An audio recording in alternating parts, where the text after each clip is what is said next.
tous et à toutes, bienvenue sur ma chaîne. Je suis Stéphanie du podcast Butterfly Créa.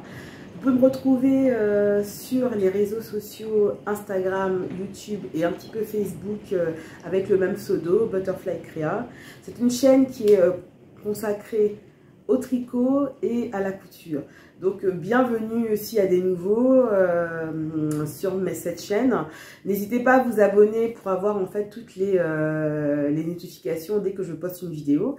Ça va faire 2 mois que je n'ai pas posté de vidéo parce que il y a eu l'été, je suis partie en vacances, il y a eu la rentrée des classes, mon anniversaire, enfin plein d'événements qui ont fait que ça a un peu décalé le tournage de ce podcast. Bon, en tout cas, je suis là avec vous et là, je suis ravie de vous retrouver. En fait, j'espère que vous avez également passé de belles vacances, que la rentrée s'est bien passée pour vous, vos enfants, etc. Donc, on va commencer le podcast par une partie tricot, ensuite une partie couture et ensuite une partie un peu blabla où on va parler, qui tourne autour en fait de la couture, le tricot, etc. Donc pour commencer, alors ce que je porte aujourd'hui c'est le Sweet Lion de I Am Pattern, dont j'avais présenté dans un podcast précédent. Je vous le mettrai en barre d'infos, dans le petit i, le podcast dans lequel j'en parle. Donc c'est un imprimé léopard. Alors la matière, je ne sais pas du tout ce que c'est. Donc la particularité de ce sweat, c'est qu'il y a des belles manches gigot en fait, et puis de longs bracelets de manches. Donc les bracelets de manches, je l'avais fait avec l'envers du tissu en fait. Donc voilà. Donc je vous mettrai en barre d'infos. Donc on va commencer tout de suite par le tricot. Le tricot, donc j'ai un seul ouvrage, parce que je ne suis pas une rapide du tout, hein. Donc j'ai un ouvrage terminé, c'est un châle. C'est le Reina Shawl de, je ne sais plus, j'ai oublié le nom, je vous mettrai également le nom. Donc c'est un châle qui tient dans un seul écheveau.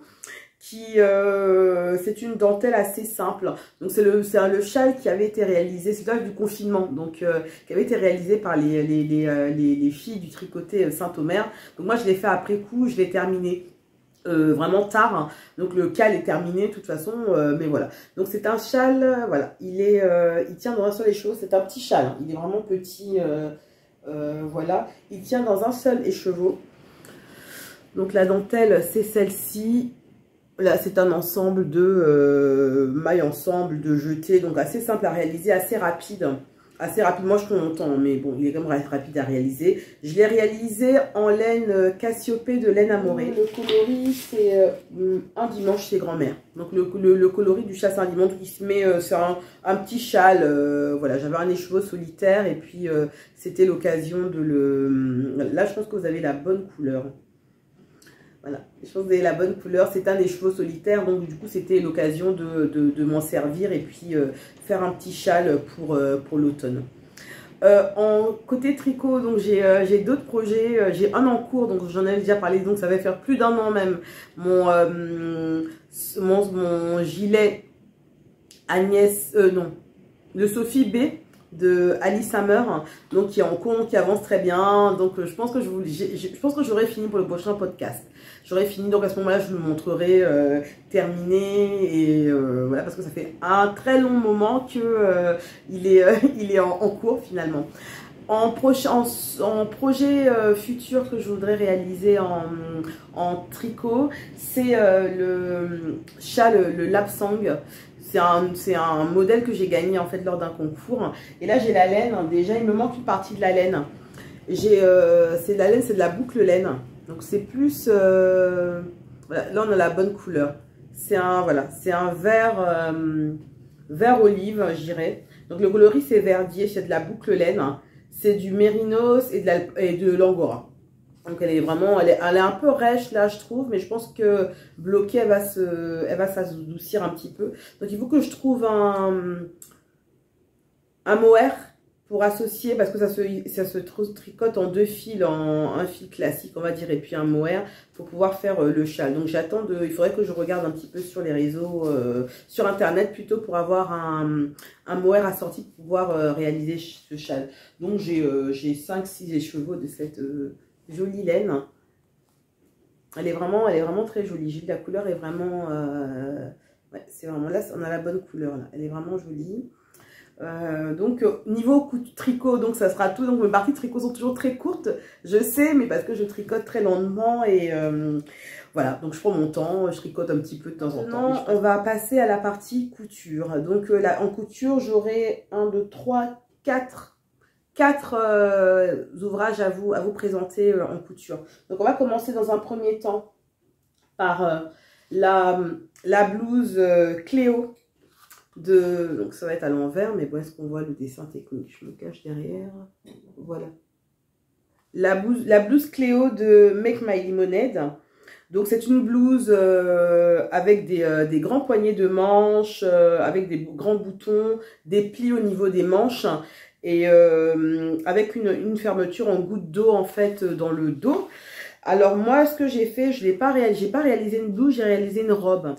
Donc, moi, la robe, je l'ai réalisée dans un double crêpe découpon de Saint-Pierre. Donc, couleur rouille. Donc, le tissu est assez lourd, en fait. C'est pour ça que j'ai réalisé une robe au lieu d'une blouse. Donc, je vous la montre. Je n'aurai pas beaucoup de recul. Mais bon, j'ai pas beaucoup de recul pour vous la montrer. Donc, voilà. Donc, une robe. Hein. Le bas, c'est pas le bas le plus intéressant, mais voilà. Donc, c'est une robe, en fait, les manches, en fait, la petite fantaisie de cette blouse, c'est que on a au niveau des manches, en fait, on a des plis, des petits plis derrière et devant. On a des petits plis. On a un bracelet de manche qui est assez long, en fait, assez long. Hop. Et avec des fronces. Et il y a en fait donc on met plusieurs boutons en fait. Donc moi j'ai mis des boutons un peu comme ça, un peu bijoux en fait. Et l'encolure qui est sympathique, c'est une encolure bateau. Donc voilà. Et le dos, c'est une fermeture. Là j'ai pas fini il me manque de mettre la petite. Il faut que je mette encore la petite agrafe ou le petit lien. Et la fermeture ici, elle est en goutte d'eau en fait. Voilà. Est-ce qu'on a la bonne couleur? Je mettrai des photos, je pense. Voilà, là, on est plus en couleur rouillon. C'est une tenue très automnale, donc j'imagine avec un sautoir, enfin, assez simple, des petites boucles d'oreilles rondes, dans le même style que les boutons. J'adore vraiment, j'aime vraiment beaucoup le poignet comme ça, long. Je trouve que ça a un côté vraiment un côté chic. Donc le poignet se termine par une fente indéchirable. Il y a un petit fil ici. Une petite fente indéchirable.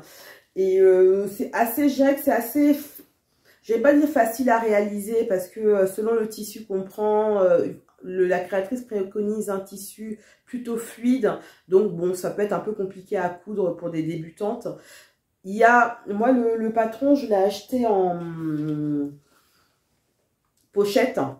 En pochette, donc à l'intérieur, on a un livret. On a une petite étiquette aussi, elle va être à l'envers, mais c'est pas grave. La petite étiquette Make My Lemonade pour en fait mettre sur sa création.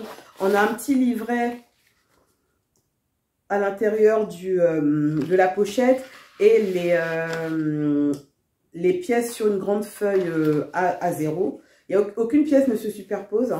Donc moi j'ai découpé directement dedans hein, dans le patron. Par contre, ce que j'ai pas compris, c'est que toutes les pièces sont à plat. C'est-à-dire que le devant, normalement souvent on a les demi-devants, mais là on a le devant en entier.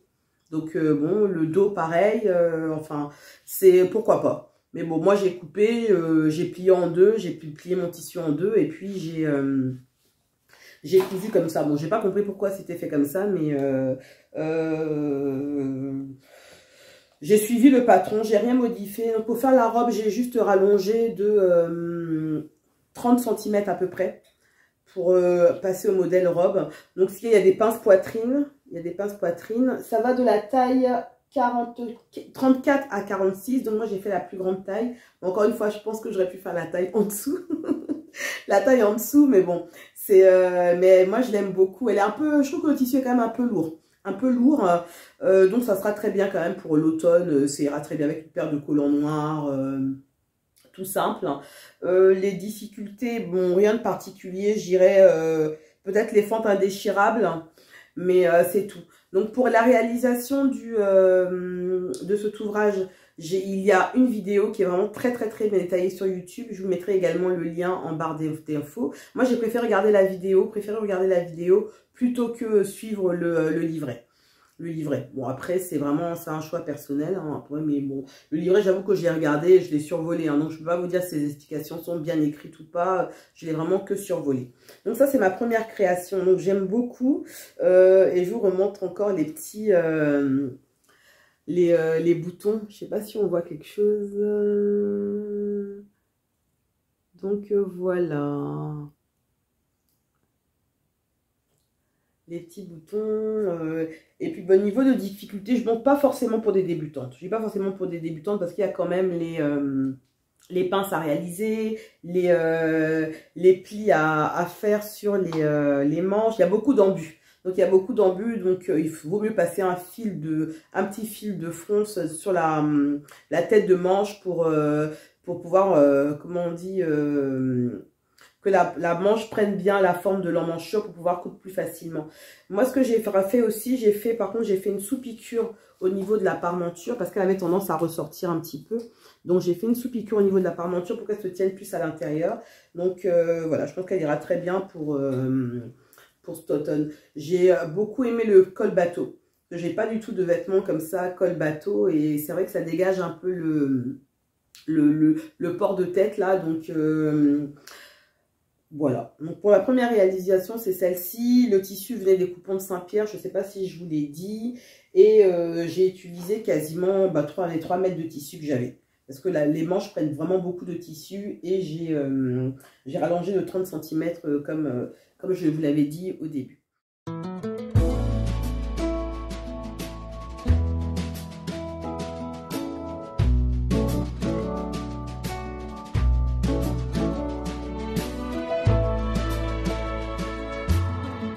Ensuite, on va passer à une réalisation d'une blouse. Donc, c'est une blouse, alors c'est le modèle, j'avais pris des notes, mais bon. C'est le modèle 110 de Fema. Je mettrai également la photo du magazine en incrustation. Le Fema, c'est le modèle de couverture. Donc, je vous montre, c'est celui-ci. C'est une blouse en fait avec une patte de boutonnage devant, enfin qui arrive juste en dessous de la poitrine, des bracelets de manches, des fentes indéchirables, voilà, donc qui est préconisé aussi à faire en tissu relativement fluide. Donc moi je vais vous montrer ma réalisation. C'est un tissu, c'est un polyester qui vient de Ma Petite Mercerie. Voilà, c'est un polyester qui vient de chez Ma Petite Mercerie. Donc voilà. Donc c'est assez... voilà. Là, on a les bonnes couleurs. Au niveau de... Là, ici, on a les bonnes couleurs. Donc c'est un polyester qui vient de chez Ma Petite Mercerie. Alors, donc il y a une patte de boutonnage ici. J'ai mis qu'une pression. Hein. J'ai mis qu'une pression pour la fermer. Normalement, ils préconisent de mettre des boutons, mais j'ai mis une seule pression. Les difficultés qu'il y a, c'est... alors, comment dire? Dans le patron, en fait, pour la fente ici, au niveau de du bracelet de manche, ils préconisent de faire un rentré. Vous voyez pas grand-chose. Un rentré. Mais moi, j'ai fait, en fait, une fente indéchirable. C'était beaucoup plus simple pour moi de faire une fente indéchirable plutôt que de faire un rentré. Et puis après, c'est fermé par un petit bracelet de manche, en fait. Voilà. Avec un bouton... un petit bracelet de manche. Au niveau du montage, le montage est assez astucieux en fait. En tout cas pour les demi devant, parce que les pièces demi devant sont coupées avec la parmenture intégrée. Donc je vais vous montrer, ça sera plus clair en vous montrant les pièces de patron. Ça sera beaucoup plus simple en vous montrant les pièces de patron. Voilà, donc les pièces de patron, elles sont comme ça. Je ne sais pas ce que vous voyez ici. Donc, ici, en fait, on a les demi devant et on a la parmenture qui est là intégrée au demi devant droit et gauche. Donc, on entoile et qu'on replie directement. Voilà. Ce que j'ai pas compris, par contre, du tout, c'est le pli c'est la manière de faire, en fait, il y a une sorte de pli ici à faire devant avec le tissu, la pâte de boutonnage pour assembler les deux demi devant. Donc moi, j'ai pas compris ce qu'il fallait faire, donc j'ai fait un peu à ma sauce. Hein. Donc du coup, il y a vraiment une couture effectivement, mais ça doit pas être une couture plaquée comme ça. Normalement, ça va être une couture classique. Mais moi, j'ai fait une couture plaquée. Donc, il y a un petit fil qui se promène. Donc, c'est une blouse qui est, en tout cas, vraiment, ce qui va être très agréable à porter cet automne. Bon, elle est légèrement transparente, mais bon, ça reste une blouse, c'est pas forcément gênant. Avec une petite veste au-dessus, bien des bardons noirs en dessous. Donc, voilà, je l'aime beaucoup. Je l'aime beaucoup. Donc, pour les marges, pour le premier patron, donc, je disais, les marges de couture sont incluses. Par contre, là, c'est du fait main. Il faut rajouter les marges de couture qui sont de 1 cm. Par contre, ce que j'ai oublié de dire pour la robe précédente, les coutures, en fait, c'est des coutures anglaises. Il fallait réaliser des coutures anglaises. Mais moi, vu que le tissu était très, très, très épais, j'ai préféré faire des coutures classiques et puis surjeter, en fait, à l'intérieur. Donc là, pareil, pour donc, là, tout est surjeté également à l'intérieur. Et pour le bas, c'est juste fallait faire un rentré. Donc là, j'ai juste surjeté, fait un surjet et puis fait un petit tourlet comme ça, mouchoir. Le tissu, je l'ai amidonné. Le tissu, je l'ai vraiment amidonné pour qu'il puisse être plus facile à coudre. Donc, c'est une astuce que tout le monde connaît, mais en tout cas qui est vraiment bien pratique en fait pour coudre des tissus aussi fins, aussi légers. Ça rend vraiment orange, mais c'est plus... Voilà, là, on a la bonne couleur. Là, je pense qu'on est...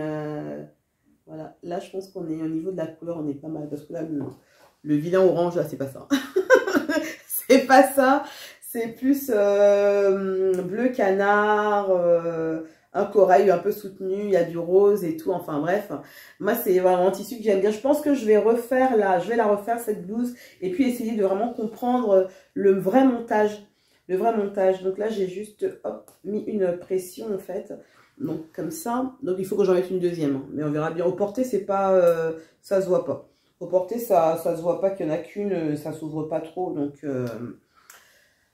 ce n'est pas forcément gênant. J'ai beaucoup aimé la réaliser, vraiment simple à faire. Il y a très peu de pièces à couper. Bon, les explications sont très sommaires, hein.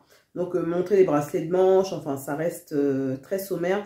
Pour une débutante, je dirais qu'il faudrait, possible à faire, mais il faudra qu'elle se réfère régulièrement à des vidéos ou des tutos autres pour pouvoir avancer correctement.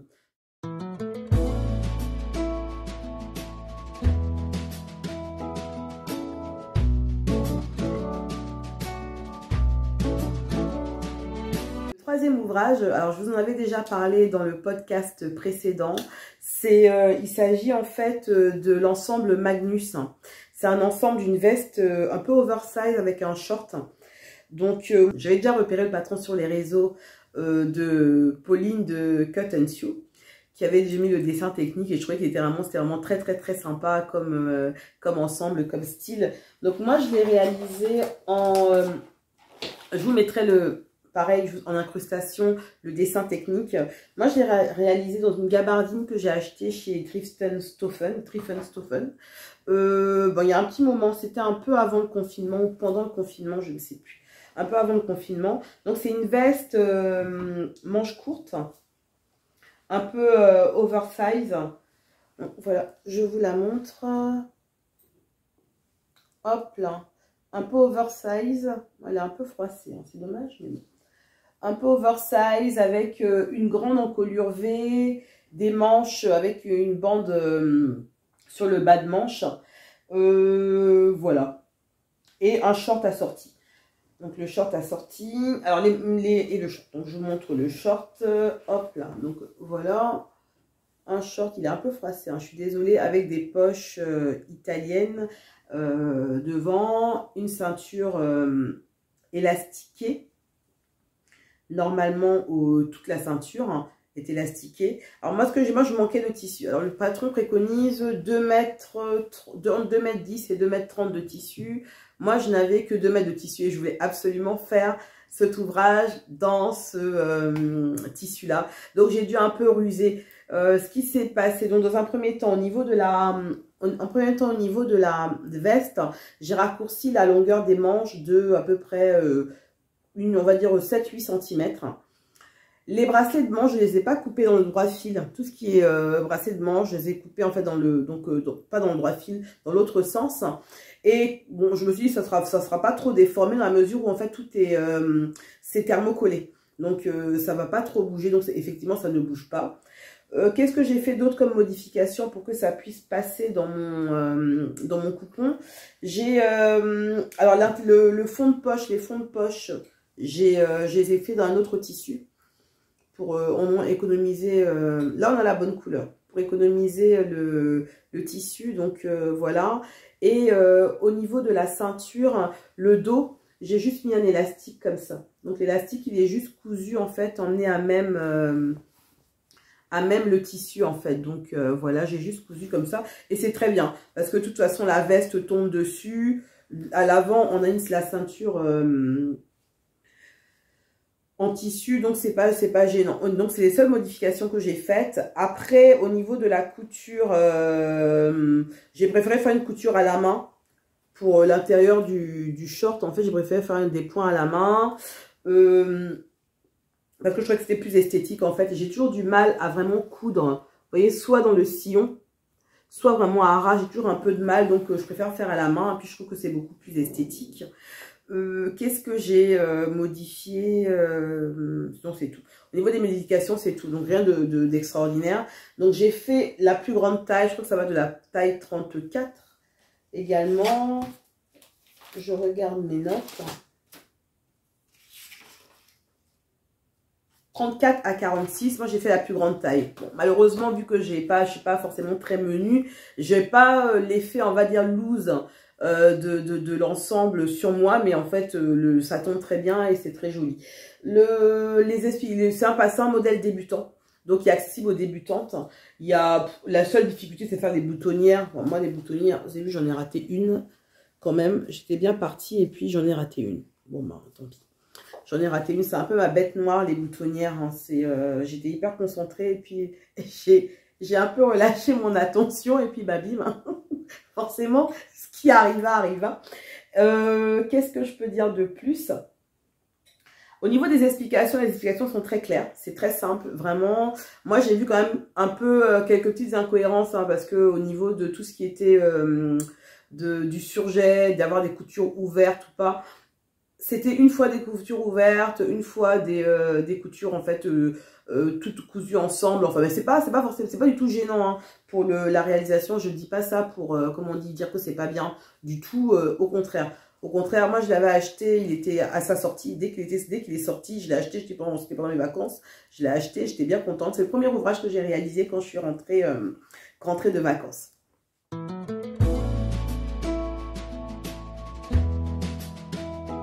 Donc là on est, voilà, donc au niveau des réalisations couture, vêtements, c'est tout. Alors pour celles qui me suivent un petit peu sur Instagram, j'ai fait j'ai posté une réalisation, un petit sac à dos. C'est un petit sac à dos de maternelle en fait.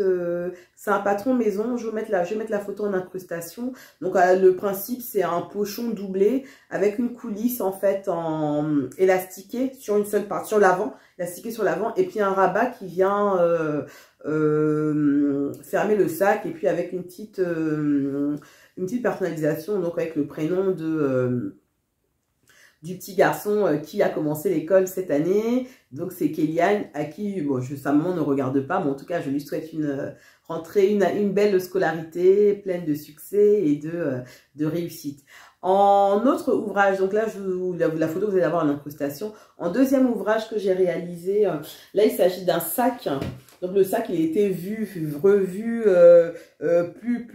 plein de fois en fait. Il s'agit du sac Georges de Vinny DIY. Donc voilà, hop, je vous montre le sac. Là on a la bonne couleur. Là c'est parfait. Donc là c'est un sac de voyage, sac week-end ou sac allongé. Là pour le coup c'est un sac allongé. Donc le patron c'est un patron débutant. Je l'ai acheté 2 ou 3 euros je pense sur le site de la créatrice. Donc C'est un sac rectangulaire, hein, doublé, entièrement doublé. Voilà. Avec des poches à l'intérieur. Avec des poches à l'intérieur. On a une poche plaquée devant. Une poche plaquée devant. Ici, c'est compliqué de montrer des accessoires. Une poche plaquée devant que moi j'ai agrémenté d'un passepoil. Dans le modèle original, en fait, il y a une fermeture éclair. Mais j'aimais pas trop la finition de la fermeture éclair, donc du coup, j'ai juste mis un passepoil. On a une poche également à l'arrière. Hop, une grande poche qu'on vient diviser en plusieurs parties. Aucune difficulté particulière. Donc là, j'ai la petite étiquette en fait de la créatrice. Là, donc, alors c'est parce que ce sac, c'est une personne qui m'a demandé, donc je vais lui vendre en fait. Donc du coup, je dois mettre l'étiquette de la créatrice pour en fait bien dire que c'est un sac qui vient de une de ses créations et que du coup j'ai une licence et que j'ai le droit de pouvoir l'utiliser et le vendre. Alors, moi, ce que j'ai fait tout ce qui est sangle et lanière en fait dans le tissu. Je trouvais que c'était beaucoup plus joli. Le patron préconise d'acheter des sangles, mais moi je les ai faites, hein, c'est hyper rapide à faire des sangles, puis elles sont très larges, donc pour les tours, j'ai même pu les retourner, hein. J'ai plié en deux, j'ai fait un rentré de chaque côté d'1 centimètre, et puis j'ai cousu, voilà. Et puis on a une petite, un mousqueton amovible, voilà. C'est tout, donc moi je trouve qu'il est vraiment très joli. Je pense que je vais en faire un autre pour moi. Je vais en faire un autre pour moi. Il est grand, ça sera un sac à langer, donc pour une future maman. Au niveau des réalisations couture, bah c'est tout. C'est tout. J'ai pris beaucoup de plaisir franchement à faire ce sac en fait. C'est un truc que j'ai oublié de dire aussi, j'ai molletonné. J'ai matelassé le sac. Alors je sais pas si on va voir quelque chose. Bon, ça, matelassage, voilà, j'ai matelassé le sac pour qu'il y ait un peu plus de tenue. Il y a un peu plus de tenue et qu'il y ait un côté un peu fluffy. Je trouve que c'est beaucoup plus joli aussi. Alors, le modèle de la créatrice, en fait, elle préconise de prendre du simili-cuir pour... En fait, c'est toujours en deux matières. Il y a une couture, je ne sais pas si on la voit, oui, il y a une couture latérale ici. C'est en bimatière en fait, donc le bas est fait en simili-cuir et le haut en fait elle préconise une sorte un jacquard ou vraiment un coton épais. Donc, comme j'avais pas ça en stock et que voilà, j'avais pas ça dans les coloris sur la personne, j'ai fait toutes ces démarches là de matelasser et de faire tout en uni et je trouve que c'est un rendu très sympa. C'est un rendu très sympa. Donc voilà, donc, accessible aux débutantes et je pense que vous en aurez certainement une autre version, je m'étalerai moins, mais une autre version dans le prochain podcast et ça sera là par contre en simili-cuir et avec un coton au-dessus. Donc là, ça c'est le dernier ouvrage que j'ai à vous présenter. Donc maintenant, on va passer à la partie un peu blabla. Donc pour celles que ça n'intéresse pas, ben, je vous dis au revoir et puis bonne couture à vous. Et puis, à bientôt pour le prochain podcast. Sinon, pour les autres, de toute façon, ça va pas être très long. Hein. J'ai juste deux petites choses à dire. En fait, trois petites choses à dire. Alors, c'est sur les découvertes, les nouvelles chaînes de podcast que j'ai découvert. Donc, il y a deux chaînes. Une chaîne qui est 100% tricot. Alors, ce sont deux copines. Une qui habite aux États-Unis, une qui habite au Canada. Et en fait, elles font des podcasts comme ça à distance. Mais donc, on a l'impression de participer à leur conversation, d'être en Skype ou en Teams avec elles. C'est hyper convivial. Elles ont une complicité, mais vraiment qui crève l'écran. Et franchement, clairement, on a envie d'être leur copine. Hein, on a envie de se poser et puis de leur répondre. Enfin, donc, en fait, c'est le podcast de Cécile et Amina, en fait, qui... elles ont déjà tourné 2-3 épisodes. Donc, c'est très... Ce qui est bien, c'est que c'est très... C'est anglo-saxon, pas français, hein, mais c'est anglo-saxon. Donc, on peut découvrir plein de nouvelles créatrices, de nouvelles laines. Enfin, vraiment, elles ont toutes les deux des styles très différents. Et elles tricotent vraiment beaucoup, elles tricotent vraiment bien. Et moi, j'adore, en tout cas, les filles, j'espère que vous allez continuer de nous faire passer de bons moments en votre compagnie. Donc voilà, donc coucou les filles et puis bravo et c'est super que vous soyez lancées en fait dans ce podcast. Et en deuxième podcast, là ça va être le podcast également, c'est une complicité qui crève l'écran. C'est le podcast de Cap et Cass. Alors c'est un podcast maman-fille, elles sont dans un super atelier trop beau, trop bien rangé, enfin vraiment agréable et pareil une complicité et des projets qui sont vraiment magnifiques. Moi j'adore les regarder. Elles ont aussi pareil donc deux styles un peu différents, donc c'est très complémentaire et c'est vraiment un bon moment aussi que je passe à chaque fois en leur compagnie. En tout cas, vivement le prochain épisode, qu'on puisse passer en tout cas un bon moment avec vous. Et pour terminer en dernière partie, c'est juste concernant les projets d'automne, donc ça sera un peu, on va dire spoil, je ne sais pas comment on dit ça. Je sais que Emma et plein de filles en fait vont coudre cet automne le manteau magnésium, donc je vais faire partie de l'aventure. Donc voilà, j'ai déjà mon tissu, je n'ai pas encore la doublure et là je réfléchis en fait à la version que je vais réaliser. Donc je sais que sur ces lives qu'elle fait en début de semaine, je ne sais plus si c'est le lundi ou le mardi, il y aura toute une thématique en fait tout le mois d'octobre je pense sur ce projet en fait commun. Donc voilà, moi ça fait au moins 2 ans que j'ai le patron magnésium, c'est peut-être l'un des premiers que j'ai de patron de manteau que j'ai acheté et qui est toujours pas cousu parce que j'avoue que je suis un peu freinée en fait par la quantité